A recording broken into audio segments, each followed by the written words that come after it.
Bismillahirrahmanirrahim. Assalamualaikum warahmatullahi wabarakatuh. Alhamdulillah alladzi arsala rasulahu bil huda wa dinil haqq liyudhhirahu 'ala dini kullih walau karihal musyrikun. Wa qala Rasulullah sallallahu alaihi wasallam, man mata wa huwa ya'lamu annahu la ilaha illallah dakhalal jannah. Alhamdulillah alamin. Pada sore hari ini, yaitu hari Senin 10 Agustus 2020, kami kedatangan tamu yang berniat secara hati dan ikhlas untuk kembali kepada fitrah manusia, yaitu hanya beribadah kepada Allah, yaitu Saudari Winda. Nah, Saudari Winda ini dulunya adalah seorang Katolik ya Pak ya. Nah, ini tadi sudah sharing lama tentang konsep ketuhanan, tentang agama, bahkan sejarah para nabi dan para rasul. Akhirnya semakin menguatkan beliau untuk masuk Islam ya. Mungkin bagi teman-teman ingin bertanya Mbak ini hal yang akhirnya memutuskan jenengan itu masuk Islam itu perihal apa Mbak? Cerita mungkin akhirnya jenengan dari Katolik yang dari kecil keluarga Katolik akhirnya hari ini ingin memutuskan masuk Islam, mungkin bisa diberikan sharing kepada teman-teman. Ya. Terima kasih Bapak Agus. Ya, di sini saya juga sedikit sharing ya, kenapa saya kepengen untuk menjadi, terketuk hati saya untuk menjadi seorang mu'alaf. Karena pada waktu itu ya berawal dari saya tuh punya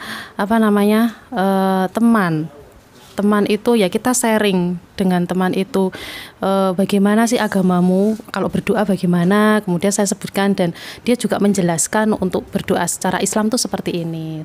Kemudian dari beberapa waktu kemudian saya juga bermimpi di mana mimpi itu saya bertemu dengan seseorang tinggi, besar, kemudian dia tuh bercahaya, tidak terlihat mukanya, hanya cahaya saja.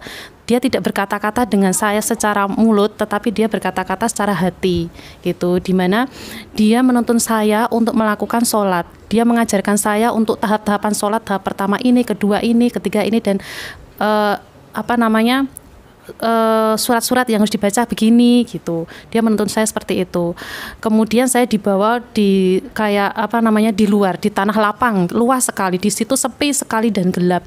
Di situ saya diperlihatkan oleh kayak jin, setan dan semua makhluk-makhluk seperti itu. Kemudian orang itu menuntun saya untuk membaca Astaghfirullahalazim sebanyak 3 kali. Kemudian saya mengucapkan Astaghfirullahalazim, Astaghfirullahalazim, Astaghfirullahalazim, dan seketika itu juga makhluk-makhluk kayak jin, setan itu semuanya hilang, bersih semuanya, bersamaan dengan orang yang tadi pun juga kemudian terus menghilang. Dan saat itu juga saya terbangun dan terkaget gitu. Pada waktu setelah saya bangun, saya sih merasa itu hal yang biasa saja gitu.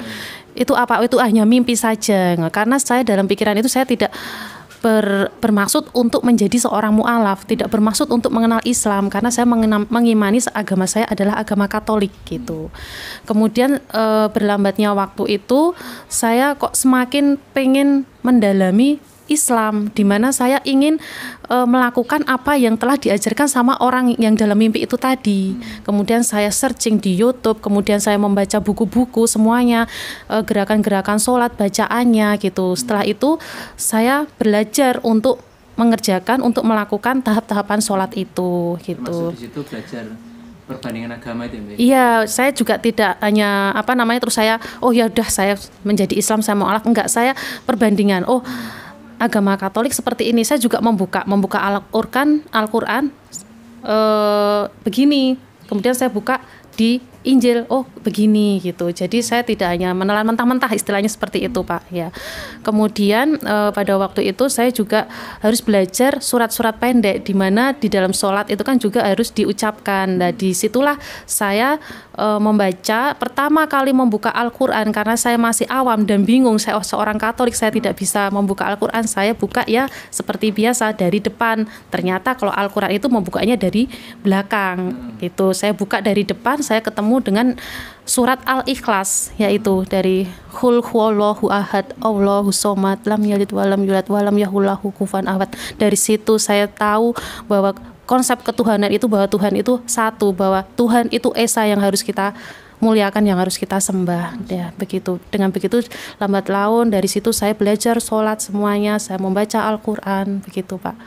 Nggih. Alhamdulillah. Ini tadi kisah cerita beliau, dan alhamdulillah kami dipertemukan pada hari ini. Kita akan mengukuhkan akan syahadat saudari kita, yaitu saudari Winda. Nanti pegang tangan istri saya, ya. Nanti ikutin kata-kata saya dan istri saya, nggih. Ya, bismillahirrahmanirrahim. Bismillahirrahmanirrahim. Asyhadu alla ilaha illallah wa asyhadu anna Muhammadar Rasulullah.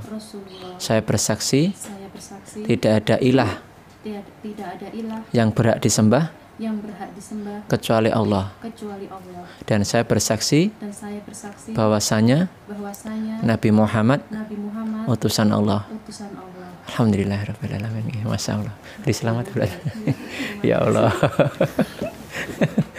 Ya Allah, guys, mudah-mudahan Allah meneguhkan saudari kita baru, yaitu saudari Winda, dan mudah-mudahan semakin banyak orang mendapatkan hidayah kembali kepada fitrahnya manusia, yaitu beribadah hanya kepada Allah dan menjauhi ibadah-ibadah selain daripada Allah SWT. Dan mudah-mudahan banyak orang semakin mengikuti ajaran para nabi dan para rasul yang mengajak umat ini untuk beribadah kepada Allah dan menjauhi ibadah-ibadah selain daripada Allah. Dan para nabi dan para rasul, mereka itu tidak pernah mengajak umat ini untuk menyembah dia atau menjadikan dia sebagai Tuhan, tapi dia mengatakan, aku ini adalah utusan Allah, maka sembahlah oleh kalian itu Allah Subhanahu wa taala, Allah yang Esa. Ya, mungkin ini dari kami Mu'alaf Center Semarang. Akhiru dawana usikum wa nafsi taqalla. Wassalamualaikum warahmatullahi wabarakatuh.